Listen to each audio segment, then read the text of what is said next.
ისტორიული სამიტის წინ მოლოდინი პიკს აღწევს ევროკავშირის წევრი ქვეყნების ლიდერების ბრიუსელში შეკრებამდე გაფართოების საკითხებზე ამ წუთებში ბრიუსელში ევროგაერთიანების ევროპულ საქმეთა და სახელმწიფო მინისტრები იკრიბებიან. თემა კვლავ გაფართოება და უკრაინა. საქართველოს საგარეო საქმეთა მინისტრმა მონაწილეობა მიიღო აღმოსავლეთ პარტნიორობის მინისტერიალში, სადაც დაადასტურა ამ ინიციატივის მიმართ საქართველოს ინტერესი და ასევე მიიღო მხარდაჭერა სტატუსთან მიმართებაში. ქეთი ქარდავა გვერდდება ბრიუსელიდან პირდაპირ ეთერში. ჩვენ ველოდებით სხდომის დაწყებას ევროპულ საქმეთა მინისტრები და სახელმწიფო მინისტრები ევროკავშირის წევრი სახელმწიფოებიდან დაიწყებენ მსჯელობას ყველაზე აქტუალურ თემაზე ამ კვირის, რომელიც ეხება პარტნიორებს და ევროკავშირის ზოგადად მთელი ორგანიზაციის მომავალს. ასეთ ჭრილში განიხილავენ იმ საკითხს, რომელიც არის გაფართოება და უკრაინა მოლდოვასთვის მოლაპარაკებების გახსნა, საქართველოსთვის კანდიდატის სტატუსის მინიჭება. როგორც ამ დროისათვის არის ცნობილი, ამ ეტაპზე გადაწყვეტილი არ არის არც ერთი საკითხი, რაც ეხება უკრაინას. გვიანღამით დასრულდა მოლაპარაკებები უნგრეთის საგარეო საქმეთა მინისტრსა და უკრაინის საგარეო საქმეთა მინისტრს შორის და ჯერჯერობით პოზიციების ცვლილება არ არის.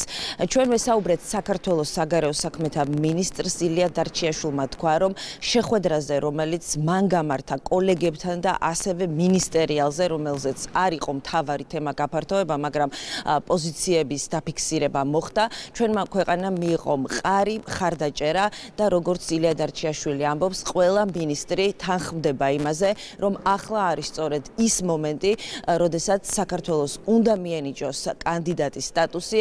ეს გადაწყვეტილება არ უნდა გადაიხედოს, არ გადავადდეს და მოხდეს ამ კვირაში და ასე გაგრძელდეს შემდეგ უკვე დისკუსია იმაზე, თუ როდის გაიხსნას მოლაპარაკებები გაწევრიანების შესახებ.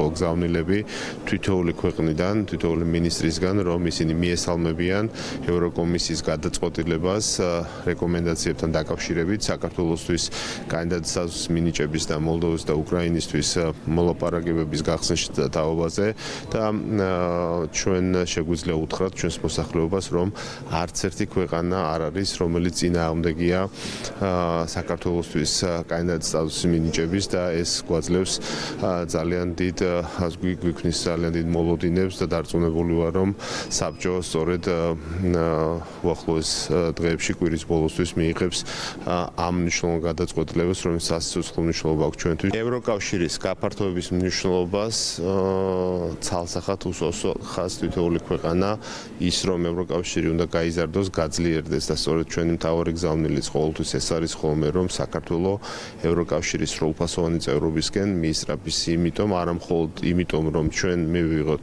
ასე ვთქვათ, კონკრეტული შედეგები ამ პროცესიდან, არამედ ჩვენც, ასე ვთქვათ, ჩვენ წვლილით შევიტანოთ ევროპული ოჯახის გაძლიერებაში. შესაბამისად, ევროკავშირის გაფართოების მიმართულებით არის გენერალური კონსენსუსი ყველა წევრ ქვეყანას შორის. მე არ მინდა ნეგატიურ სცენარზე და ნეგატიურ განვითარებაზე ვისაუბროთ. ერთი შემიძლია გითხრათ, რომ უნგრეთი მყარად უჭერს საქართველოსთვის კანდიდატის სტატუსის მინიჭებას. ეს არის დიდი ოჯახი 27 წევრი ქვეყნისგან შემდგარი გაერთიანება და მე დარწმუნებული ვარ, რომ ის დიალოგი, რომელიც დღეს არის და მიმდინარეობს წევრ ქვეყნებს შორის, მათ შორის უნგრეთთან ერთადაც, იმისთვის, რომ გაფართოების პაკეტი, ასე ვთქვათ, იყოს წარმატებულად მიღებული კვირის ბოლოსთვის, იქნება შედეგიანი. კონსენსუსი არსებობს, მხარდაჭერა არის, დღის წესრიგშია შეტანილი გაფართოების თემა 14-15 დეკემბერს. ახლა მთავარია, რომ პოლიტიკური გადაწყვეტილება მიიღონ, იყოს ერთობა ორგანიზაციაში და რომელიმე სახელმწიფომ არ გამოიყენოს ვეტოს უფლება, ვინაიდან როგორც აქ მინისტრებმა თქვეს, გუშინ დიპლომატებმა, ყველა ქვეყნიდან ეს იქნება ძალიან დიდი მარცხი და ისტორიული შეცდომა ევროკავშირის. საქართველოს საგარეო საქმეთა მინისტრი შეხვდა ევროკომისარს გაფართოების საკითხებში ოლივერ ვარჰეის, მიიღო ასევე მისგან გზავნილები სამიტამდე. დარჩიაშვილმა ამ შეხვედრაზეც დაადასტურა, თუ რამდენად მნიშვნელოვანია ჩვენი ქვეყნისთვის ამ კვირაში სტატუსის მიღება. ჩვენ დავაფიქსირეთ ჩვენი მადლიერება ევროკომისრის მისამართით, მან მოგცა კონკრეტული გზავნილები, შეფასებები და პოზიტიური შეფასებები საქართველოს მიერ გადადგმულ ნაბიჯებთან დაკავშირებით და მისგან კიდევ ერთხელ მოვისმინეთ, რომ მიუხედავად იმისა, რომ საქართველოს მიიღო რეკომენდაცია კომისიისგან და ეს ჩვენი პოზიციასთან დახვედრაშია, ჩვენ გავაგრძელოთ ეს პროცესი, რადგანაც რეფორმა და რეფორმირების ამბიციური დღის წესრიგი არ შეიძლება ჩატარდეს 1 წელიწადში, ან 2 წელიწადში. ეს არის განგრძობადი პერიოდი და ჩვენმა მთავრობამ, ჩვენმა ხელისუფლებამ არაერთხელ დაამტკიცა, რომ ჩვენ სწორედ გრძელვადიან პერსპექტივაში უყურებთ საქართველოს განვითარებას, რეფორმების განხორციელებას და ეს, რა თქმა უნდა, არის მთავარი ძალა და იმპულსი იმისთვის, რომ ჩვენ მივახციოთ ჩვენ საბოლოო მიზანს და გავხდეთ ამ დიდი ოჯახის სრულფასოვანი წევრები. 3 საათზე მეტხანს გაგრძელდა აღმოსავლეთ პარტნიორობის მინისტერიალი ევროპულ საბჭოში. მინისტრებმა გადაიღეს ერთობლივი სამახსოვრო ფოტო, სადაც მხოლოდ ერთი მინისტრი არ იყო, ეს იყო უნგრეთის დიპლომატი და ასევე ცარიელი იყო ამ ეგრეთ წოდებულ family ფოტოზე ბელორუსის ადგილი. დადასტურდა ამ შეხვედრაზე, რომ აღმოსავლეთ პარტნიორობის ინიციატივას აქვს რესურსი გაგრძელდეს მიუხედავად იმისა, რომ სამი ქვეყანა დაწინაურებულია, საქართველოს ინტერესშია, რომ გამოიყენოს ყველა მექანიზმი, რომელიც ხელს შეუწყობს ჩვენი ქვეყნის შემდგომ ინტეგრაციას. აღმოსავლეთ პარტნიორობის მექანიზმის საშუალებით საქართველოს ევროინტეგრაციის მიმართულებით ძალიან მნიშვნელოვანი და ბევრი ხელშესახების შედეგები მიიღო, რომელიც გახდა საწყისი ძალიან საინტერესო განვითარებების.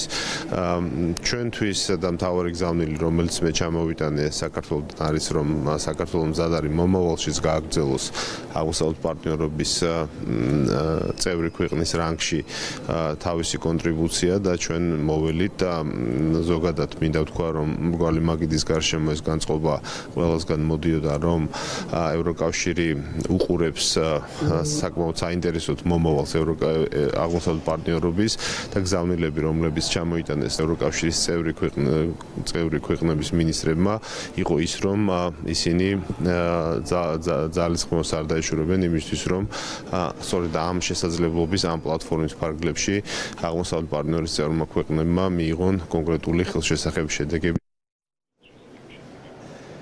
ილია დარჩიაშვილი დღეს მიიღებს მონაწილეობის სუამის ქვეყნების შეხვედრაში, რომელსაც ხელმძღვანელობს ამჯერად უკრაინა, შემდეგ გადაეცემა ეს თავმჯდომარეობა აზერბაიჯანს და კოლეგები გაცვლიან მოსაზრებებს, ჩვენ კი ევროპულ საბჭოში, როგორც გითხარით, ველოდებით ევროპულ საქმეთა და სახელმწიფო მინისტრებს, რომლებიც იმსჯელებენ სამიტის მოსამზადებელ თემებზე და პირველ რიგში უკრაინაზე და გაფართოებაზე, თუმცა ითქვა, რომ თემა და დაძაბულობა იმდენ მძიმეა ამ სამიტის წინ, რომ მინისტრები ამ თემას ვერ გადაჭრიან და ბოლო სიტყვა პრემიერ-მინისტრებმა პარასკევს უნდა თქვან. მადლობა, პირდაპირ ეთერში ქეთი ქარდავა საუბრობდა.